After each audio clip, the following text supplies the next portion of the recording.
બાયોકોન આજે ફોકસમાં છે કારણ કે અહીંયા સિટીનો એક રિપોર્ટ આવતો જોવા મળ્યો છે. સિટીએ ડાઉનગ્રેડ કરીને વેચવાની સલાહ આપી છે અને ટાર્ગેટ આપ્યા છે 360%ના, એટલે કે કરંટ માર્કેટ પ્રાઇસથી તેઓને 10%ની ડાઉનસાઇડ લાગી રહી છે. તેઓનું કહેવું છે કે એડવર્સ બાયોસિમિલર પ્રાઇઝિંગ અને એફડીએ ગાઈડલાઇન્સમાં જે બદલાવ આવતા જોવા મળ્યા છે તેના લીધે કંપનીના માર્જિન્સ અને વેલ્યુએશન્સમાં ઘટાડો જોવા મળી શકે છે. તેઓનું કહેવું છે કે બાયોકોન એ બાયોસિમિલર R&D અને એક્ઝિક્યુશનના ફ્રન્ટ પર one of the best global player છે.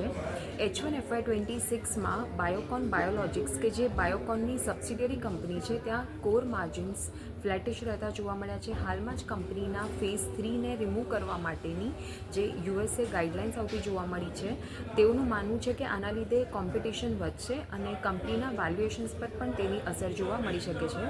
સિટીએ FY27-28 માટે એબિટા માટે 7થી લઈને 10%ની રેન્જમાં અનુમાન આપ્યા છે અને તેઓના મતે વેલ્યુએશન્સ જે છે કંપનીના તે 5 વર્ષની એવરેજ કરતાં પણ તેઓને વધુ મોંઘા લાગી રહ્યા છે.